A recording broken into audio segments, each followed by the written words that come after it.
Good morning. My name is Camela Bedregal. I am from Peru. I am a section lead in the Everglades Regulation Bureau of the South Florida Water Management District. I am a professional engineer. I'm not a phosphorus expert. I'm just a professional engineer. I was an industrial engineer that when I finished my bachelor's, I was like, I want to help the environment. I want to do something. I had the idealism in me, same as you guys. That's why you guys are here. And so I studied my master's in environmental engineering. And I think that you guys have such a great opportunity to be here. I hope we don't bore you too much. I'm going to be asking questions, so I want to see all the countries represented. If you don't understand my accent, stop me, ask questions. It's very difficult to pack everything we know in a couple of slides and make it clear. We're not all as good as Gar. He's an expert.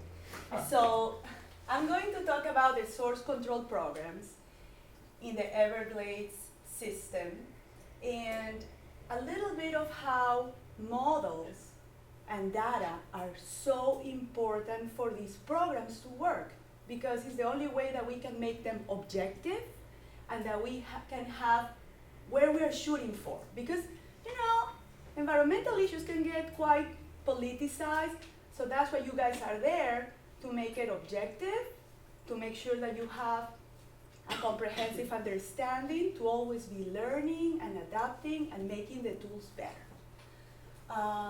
So let's go. As Garth explained, the Greater Everglades system is huge, starts near Orlando, then Mickey Mouse makes it go down, goes into the lake. We really did a lot of things to make our life better. We created all this extra work for us.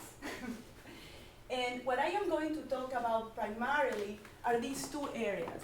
The Everglades agricultural area, which is the largest source of phosphorus to the Everglades, and second, about the C-139 basin, which is also like our second source. So do any of you, you study models and flood controls, what are the water quality issues in the countries where you come from? Do you have phosphorus, do you have nitrogen? What are the issues? What are the issues in Iran? What are the issues in Italy? Nitrogen. Nitrogen. Yeah, from agricultural areas. Okay. And wastewater from urban areas. Okay. Hey, we have a lot of bad things that we share. No. What about Iran? The issue of Iran actually is not flood, it's drought. Mm-hmm. But for flash floods, might be nitrogen. Nitrogen. Oh, we should have changed the presentation to nitrogen. Too late. You guys will have to deal with phosphorus. So let's talk a little bit about this. But we can apply the same things, although nitrogen is a little bit more difficult because it's much more transportable, and people use much more nitrogen than phosphorus. So just to give you an idea of why the two areas were prioritized, because this is a regulatory program, and in general, everything that the district does is every year we produce this comprehensive report that is called the South Florida Environmental Report, and this information is taken from there. So what I am trying to show you here is, out of all the basins that contribute to the Everglades, the Everglades agricultural area and the C-139 basin were the ones that had the highest nutrient load, had sort of like the highest concentrations, and therefore they had regulatory programs created in them. The third line, the EA 298 and 715 farms diversion basins, are also areas that contribute, and they also have a scale type of program as well. So because of that, so then the first thing when you guys are doing models and you understand all your data, and you're going to be asked to prioritize, and that's what we did. Because you cannot cover everything. So that's the number one. These are some maps that I expect you with photographic memory to remember everything about them, because I'll be asking questions. No, not at all.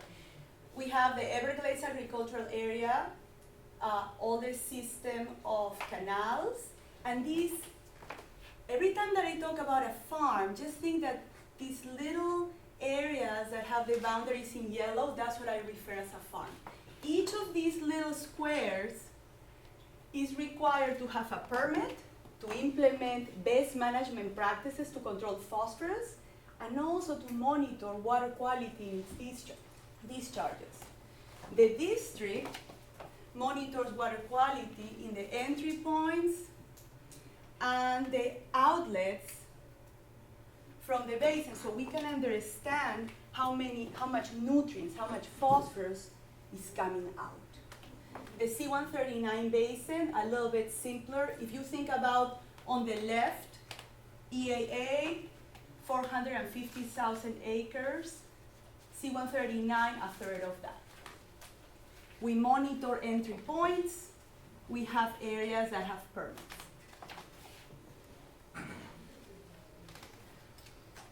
So I am talking about a regulatory program.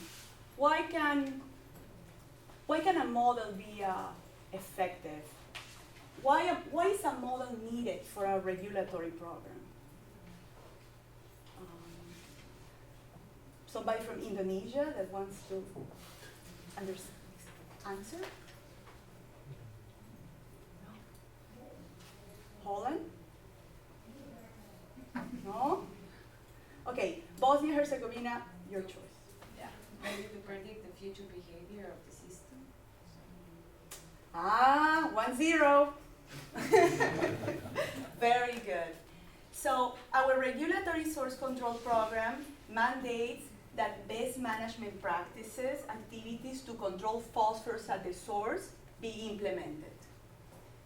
We, myself, people that work with me, we conduct visits to the farms to ensure that they are being implemented.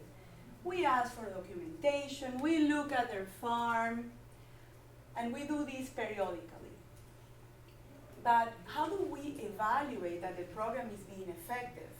As we said, we monitor phosphorus in runoff from all these areas, the district monitors, they also monitor their farms.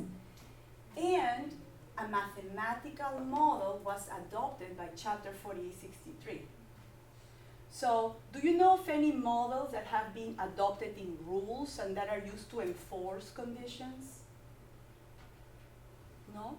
No, because models are typically in colleges. They're great research. But here we are putting the challenge that there is a lawsuit and that we have to attain something and we have to say how good is good. And we want everything to be understood. So as modelers, you guys have to make it clear enough for all the stakeholders to feel that it is fair, that it is justifiable. Everything has uncertainty, but you have enough safeguards so there is something that everybody can tolerate. And everybody who does hydromatics, you guys had enough data that is robust, that people cannot come back later and say, I disagree with your data. No. So you need to have a good model based on good data. And that's what we try to do this, and that it is simple and that everybody feels that it is fair. So a model gets adopted, and I am going to concentrate on that part of the responsibilities that our program has. Note, we also do research to improve BMP effectiveness so that we go over the thresholds that the model wants. We also have an education program because people forget, people change, people retire. What were those BMPs? I don't remember. And we also do supplemental projects and analysis because, as Garth said, the program is successful, but there's always room to grow and get to the levels that we need. So what are best management practices? Best management practices are defined in our statutes, in our rules. They have to be based on research, they have to be field tested, there are experts that provide their opinion. This is a best management practice. Also, it cannot break the bank. It needs to be feasible. Are you guys familiar with any best management practices for agriculture from your countries that you know that are implemented? No? No? What?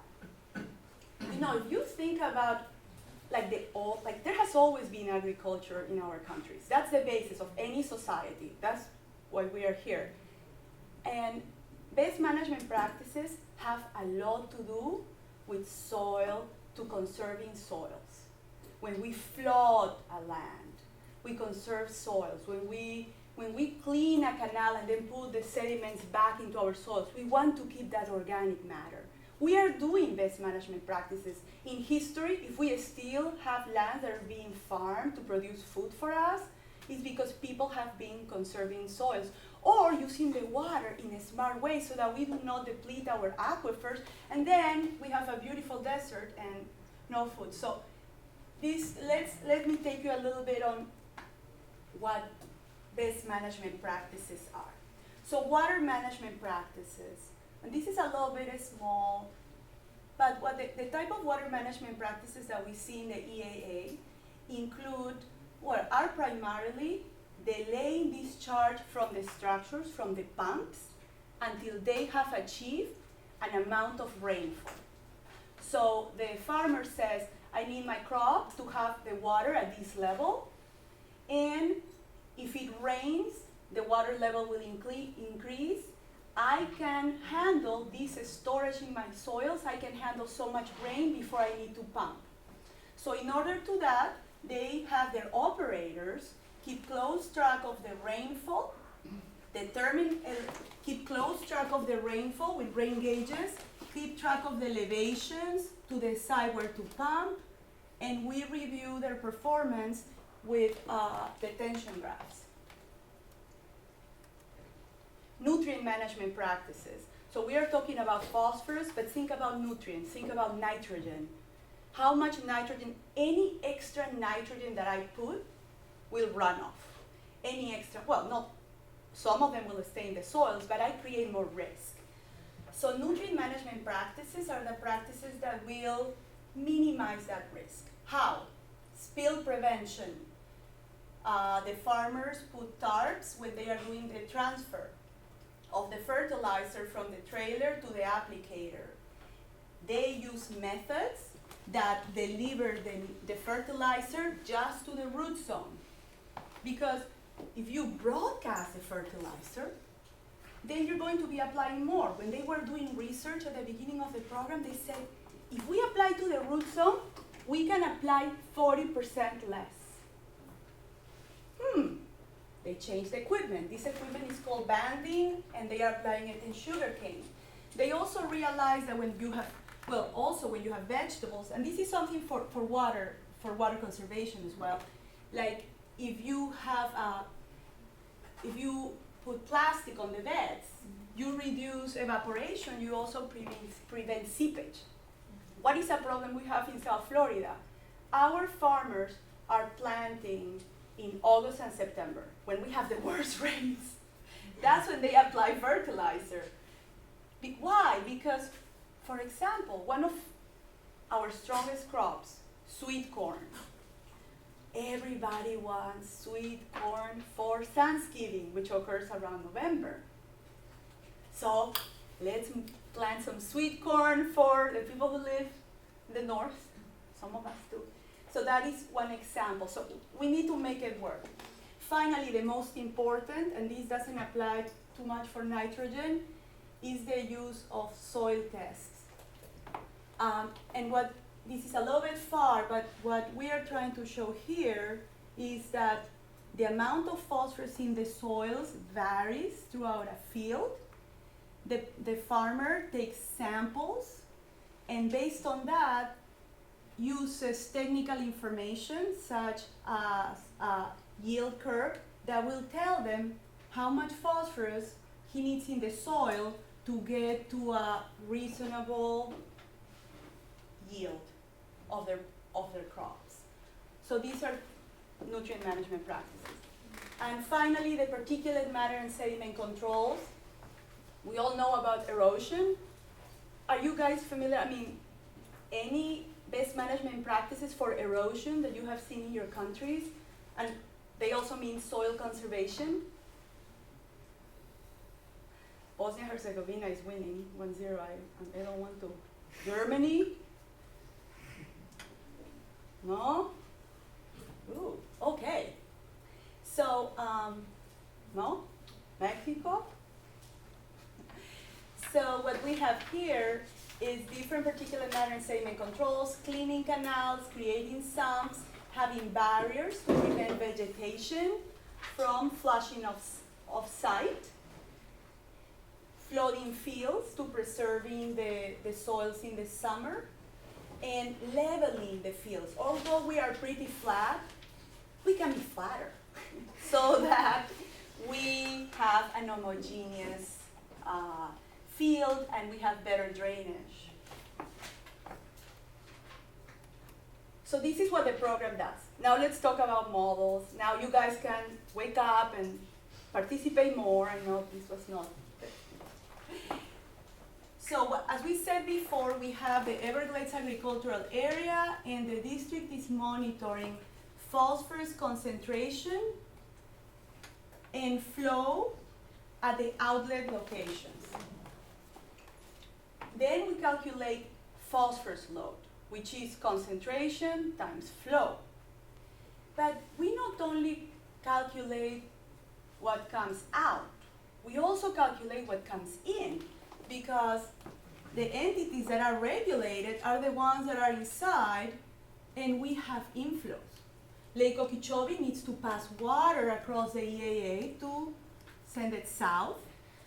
These areas in purple, which were the 298 areas that I discussed before, need to discharge to send their water into the STAs.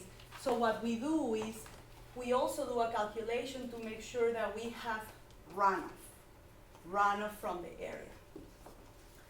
And what I am not showing here is that a key element of the models we use is the rainfall monitoring network as well, because stormwater, rainfall, runoff. So what is a regulatory model? In a very simple way, we have this abundant amount of data. We have water quality low data from a period before the program was implemented. We select a period that provides representative hydrologic conditions, because we don't want a model. I mean, that's the purpose of a model, correct? What if? What if we have a hurricane? What the load should have been? What if there was a drought? We have a representative range. Then the model starts predicting phosphorus load at different levels, and we do that calculation annually on something that we call a water year. We start every May 1st, we end every April 30. So we evaluate what came out every year, and then we run the model. We're like, if the conditions were the same in the amount of rainfall and the way it was distributed, what would the load have been before the program was implemented? And now we make the prediction, and now comes the best management practices. The experts go together and said, if you do all those BMPs that you show me the photos for, you should be obtaining every year a 25% phosphorus reduction. That is a reasonable estimate that everybody can agree on. Everybody agreed on. So then, when we make the prediction of the model, if the observed load is 25 less than what the model predicts, then we consider that the program met its objectives.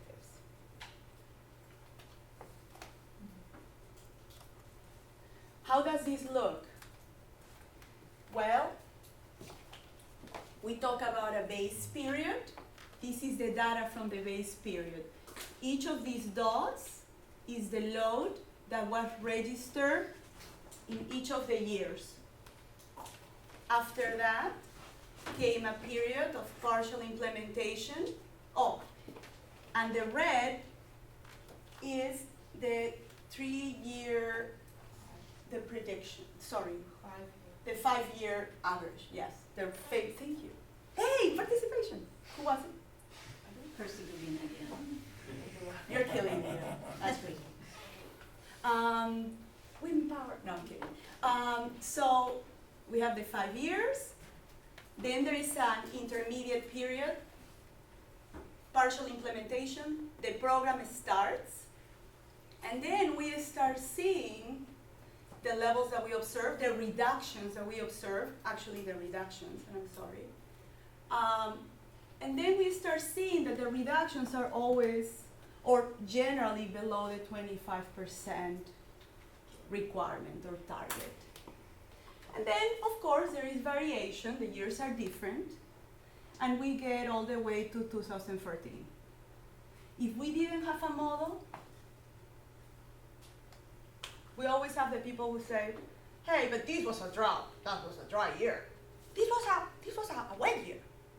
No, we have a model. We are comparing apples to apples. I'm being objective and you sign on the model and it's in a rule. The model is spelled out. We have Fortran code in a rule. Probably the paralegals who look at it say, what is it? But if you want to look at other indicators in a more simple way, during the base period, the load was 285 metric tons. In 2014, the last year that we have reported was 104. The concentrations went from 173 to 94 in the recent year. So we are around that 50% long-term average on the reductions. We report every year to our board. And we also make estimates of what the cumulative reductions have been. So we start adding up all the loads, what would have been if we didn't have the program, and then we count. It's like, if we didn't have a program, we would have had 3,000 metric tons of phosphorus going. And that really helps to understand the success of the program.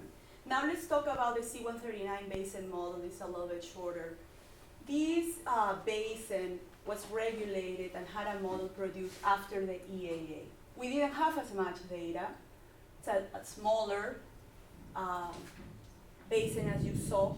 The model is very similar, but the lesson learned with that is that although we had a model, we learned to correct the course. Why? Because when the rule came into place initially and we look at all the data for load and all the data for rainfall, we said the distribution of rainfall is irrelevant.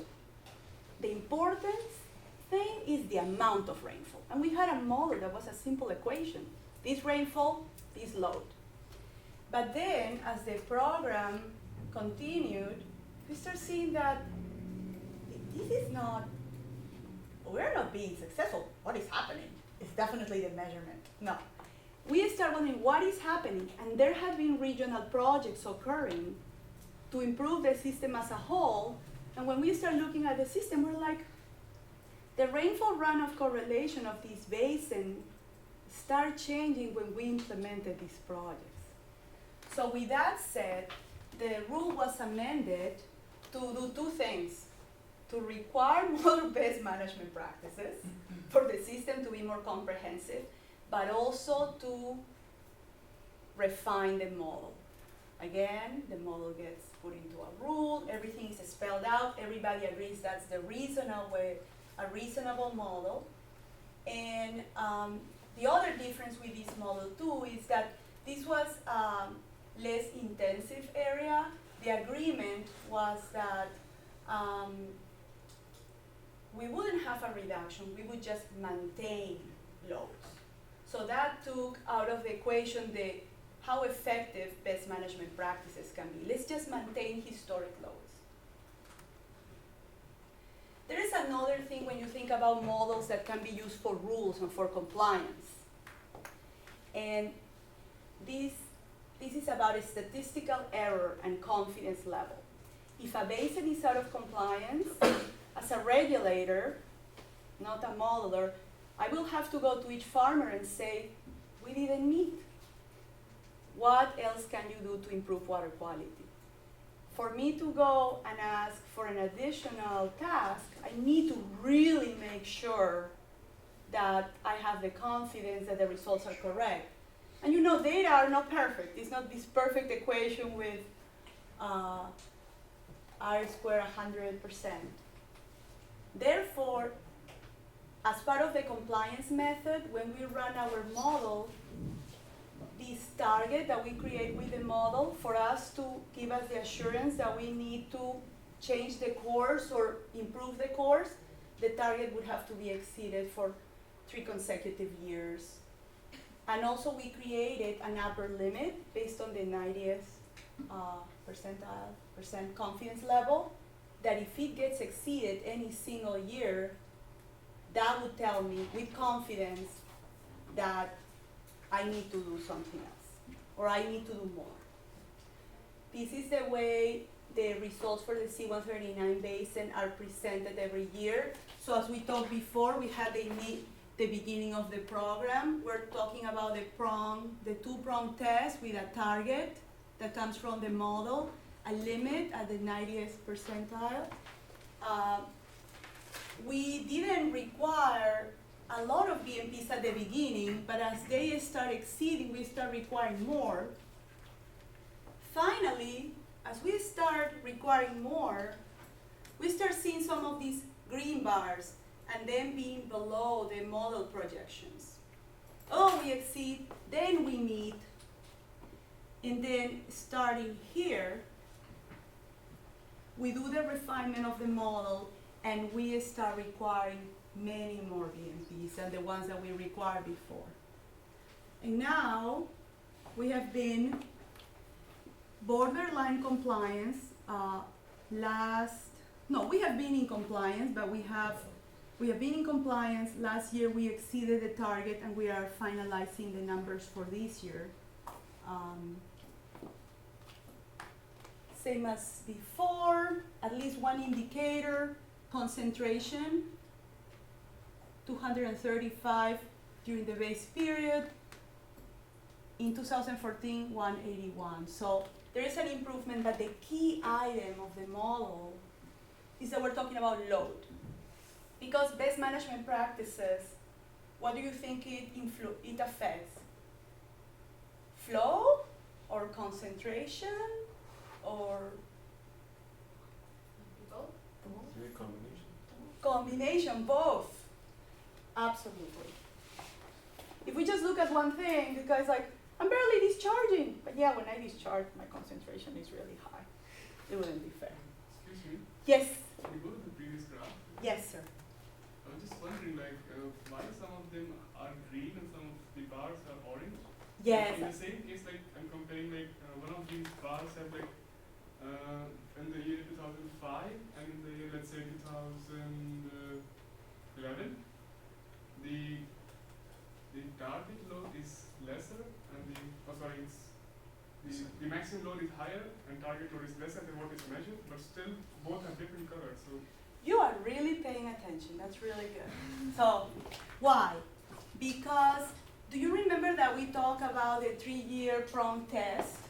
If I exceed my yellow, and my mistake in not explaining correctly, I didn't think that anybody was really paying attention, so I really didn't do it that well. But, so then, we said that we were talking about the 3-year prong test.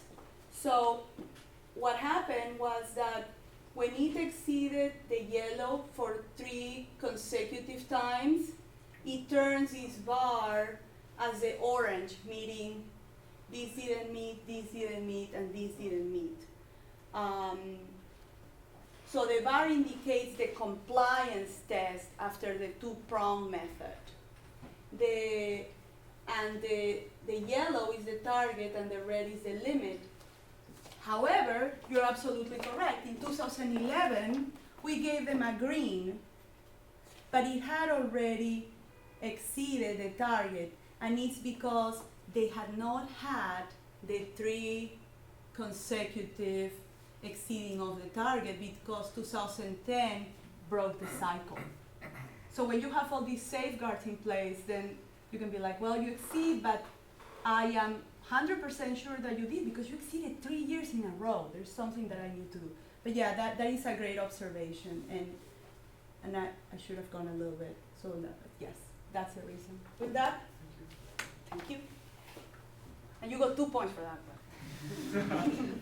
We also report to our board, same as before. So then in summary, we can have these great models because we have excellent water quality monitoring networks and rainfall monitoring networks. They are in the right spot and they have been collected for a long time. And it costs much more to correct water quality issues than learning what is happening so you can act ahead. Monitoring is always going to be cheaper than remediation. So you always need to think from that perspective. When you go back to your countries, it's like, will I really have all the facts for me to do a good model? Because bad data in, model, nobody believes it. Or then you have to come with the answer, well, it's just a model. No, you want a model that people believe. You want to have good data. So you need to make sure that you have good input data. It's an investment. It's like education. Doesn't tell you right now, doesn't give you the money right now. It will tell you 10 years later because you needed a baseline. Think about in long term when you're thinking about these models, hydromatics, when you're thinking about your data, you're not only storing data, you also have to think about what data do I need? What data my customer, the modeler, what data the person that needs clean water quality, what data will help me provide that to them? In the case of regulatory models, the models are adopted by rule because we need the buy-in. Sometimes you're going to have models that are great college research and you get an A+, 100. But you want a model that people trust outside the classroom. It's difficult. Not everybody is an expert on these things. You really need to communicate and make sure that you have that buy-in. Think about your models. The most complicated model may not be the most beneficial model. Think about that.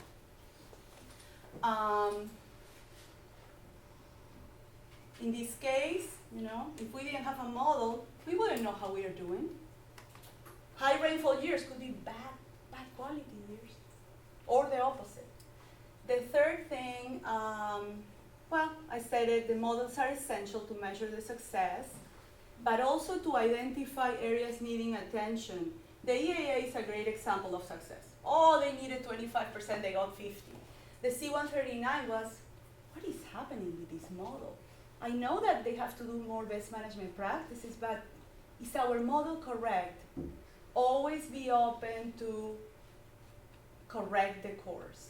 And also you do data management, you review data, you do models, but put your foot on the ground, go out, talk to people. Never underestimate the field work and getting information because your model is only as good as how you perceive reality. If you're just in a little room, will you really understand it? Speak to others, really get that concept. And that's, I think, the end. Sorry, I know probably much longer. The contacts, my name is Camela Bedregal. My supervisor, I'm Wade. I'm also pointing her as a contact. I know you will get a copy of the presentation. Any questions, comments? Yes, sir? One question, can you give a very brief overview, how do you actually model, what things you consider in a model? Let's say for C-139, what things do you model? Yes. So then, what we model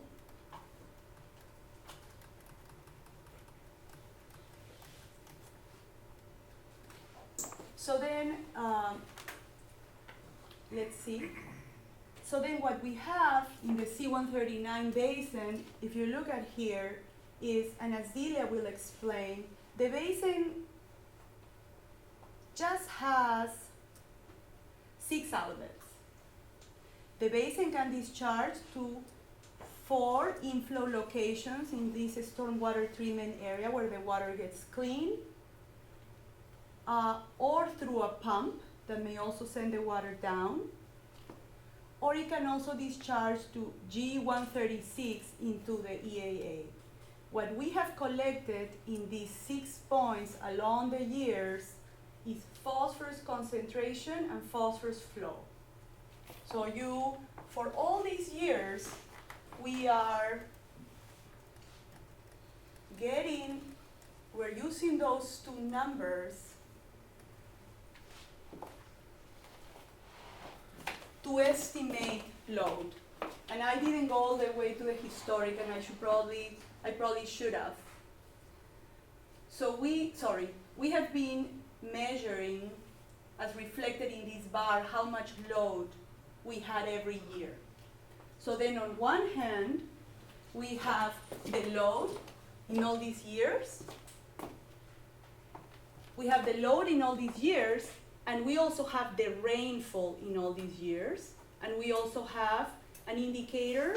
We have rainfall intensity, the total amount, 52 inches, 50 inches, 48 inches. And then we have the distribution. We can have a standard deviation. I'm sorry, I'm not a modeler. The different indicators of distribution. We have all the data. We have them per year, per month.